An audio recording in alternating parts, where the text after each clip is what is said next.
नमस्कार, मैं हूं जेडी गुजराती और आप देख रहे हैं OTT India digital platform. Bhadarvi Poonam के मेले में लाखों की मेदनी में लाखों की तादाद में भक्त मां के दरबार अंबाजी में पहुंच रहे हैं और फिलहाल मैं दांता में हूं और दांता स्टेट फैमिली के जो महाराज हैं रिद्धिराज सिंह उनके साथ हूं। महाराज जी बहुत बहुत स्वागत है पहले तो आपका। कुछ महाराज जी ये बताइए कि इसके पीछे क्या महत्व है, इतनी सारी लाखों की तादाद में लोग जब माँ के दरबार में पैदल आते हैं। जय अम्बे। जो माँ के लोग जो आ रहे हैं तादाद में, इतनी सारी संख्या में आ रहे हैं लोग बाग। सबसे पहले तो ये चालू हुआ था जब अहमदाबाद में प्लेग आया था, तो वहाँ से 4 नगर ब्राह्मण आए थे चलते हुए और उससे ये प्रथा चालू हुई है। उसको लगभग 180 साल हो गए, 180 से 190 साल हो गए हैं और इस वजह से ये प्रथा चालू है। उनके साथ लोग बाग बढ़ते चले गए, आस्था बढ़ती चली गई है माता जी की और उसी कारण लाखों में लोग बाग आ रहे हैं यहाँ पे। बापू, हमें ये भी जानना है कि आप नवरात्रि में भी जाते हैं, विशेष पूजा अर्चना करते हैं माता जी की, तो ये पूजा अर्चना की क्या पद्धति रहती है, उसके रूल्स और रेगुलेशन क्या रहते हैं? जो ये पूजा है ये माता जी के चरण की पूजा है। तो जो दांता का राणा या जो महाराणा कहलाता है वो पहले तो माता जी का सेवक है, फिर वो राजा बनता है।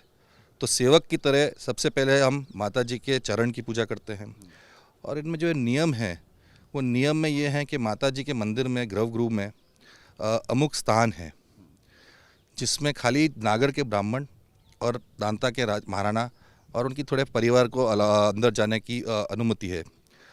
उसमें ऐसा है कि जो ब्राह्मण हैं जो अंदर पूजा करते हैं, जो थाल भी चढ़ाते हैं, जब माता जी का थाल भी चढ़ता है तो उनके ऊपर कोई भी ऐसा वस्त्र नहीं होता है जिसपे सुई से काम करा हुआ हो, जिसमें स्टिचेस लिए हो वो नहीं चलेगा, अंदर लिए हुए वो काम अंदर नहीं चलेगा।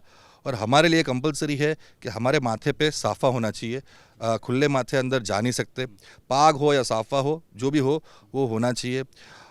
दूसरी इससे महत्वता यह है कि जो माता जी का प्रसाद होता है वो प्रसाद जब भटजी महाराज उसकी जो पूजा करके चढ़ाते हैं उसमें अगर आप भटजी महाराज को छू भी गए तो भटजी को वापस जाके नहा के फिर वापस आना पड़ेगा। उतनी पवित्रता निभानी पड़ती है। चौथी बात यह है कि जो कोई महिला निज मंदिर में अगर आ जाते हैं तो उनको तेल नहीं होना चाहिए, उनके बॉडी पे तेल नहीं चढ़ता है। वो तेल लगा होता है तो उसलिए अपने तेलिया नदी है जो अंबाजी के पीछे से निकलती है, तेल नहीं होना चाहिए। सो जो ये सब है नियम है, ये नियम वर्षों से चले आए हुए हैं, मतलब सालों से 836 साल हो गए शायद जब से ये नियम पाले जा रहे हैं और ये नियम सबको जानना जरूरी है। बिल्कुल। बापू, हाल ही में आपको राज तिलक हुआ है, तो कितनी लाइफस्टाइल राज तिलक से पहले की और अभी की चेंज हुई है? लाइफस्टाइल तो चेंज नहीं हुई है, वो लाइफस्टाइल तो वही है, बट जवाबदारियाँ ज़रूर बढ़ गई हैं, बहुत बढ़ गई हैं जवाबदारियाँ। हमारे स्कूल है, केलवली मंडल है, उसकी जवाबदारियाँ आ गई हैं। फैमिली जो है उसमें आप फैमिली के यंग एज पे भी आप फैमिली के हेड बन जाते हो तो सब आपकी तरफ देखते हैं, गांव भी के लोग भी आपकी तरफ देखते हैं, तो उस हिसाब से काफ़ी जवाबदारियाँ बढ़ जाती हैं। पहले जब हम छोटे थे तो किताबों में पढ़ते थे कि एक रॉयल लाइफस्टाइल कैसी होती है, कितनी मर्यादा में रहना पड़ता है, और हाल भी हम देखते हैं, हम जब आपके साथ जब आ रहे थे अब वही चीज़ जो है अभी तक बरकरार है पूरे रूल्स और रेगुलेशन के साथ। जितना कर सकते हैं उतना करते हैं। अब रॉयल लाइफ तो ऐसी है कि आप रॉयल लाइफ में बिगड़ भी सकते हैं और उसको सुधार भी सकते हैं। तो जैसे अपने खुद के क्या बोलते हैं व्यवहार होता है अपना, ऐसा ही अपने रॉयल लाइफ चलती रहेगी। और अपना व्यवहार अनुशासन और किसके सामने कैसा उठना बैठना वो अपने लिए बहुत मान्य रखता है। जब आप दांता की बाज़ार में निकलते होंगे तो लोगों का आपके प्रति नज़रिया कैसा होता है? लोग ऐसा सोचते होते कि देखो ये तो महाराज जी आ रहे हैं, स्टेट फैमिली से आ रहे हैं, तब कैसा फील होता है आपको?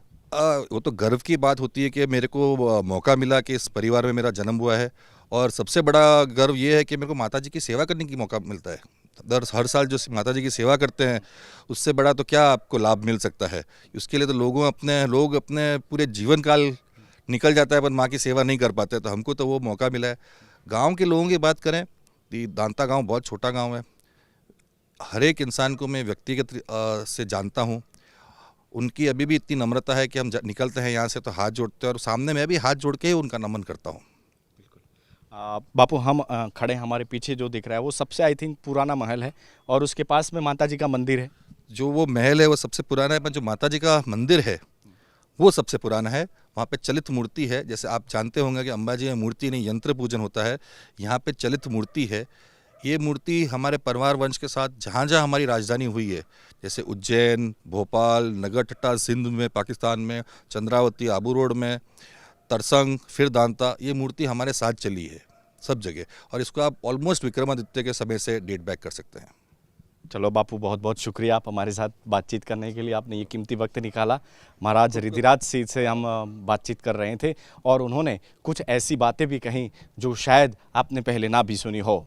कैमरामैन विक्की के साथ मैं JD Gujarati, OTT India digital platform, Danta, Banaskantha.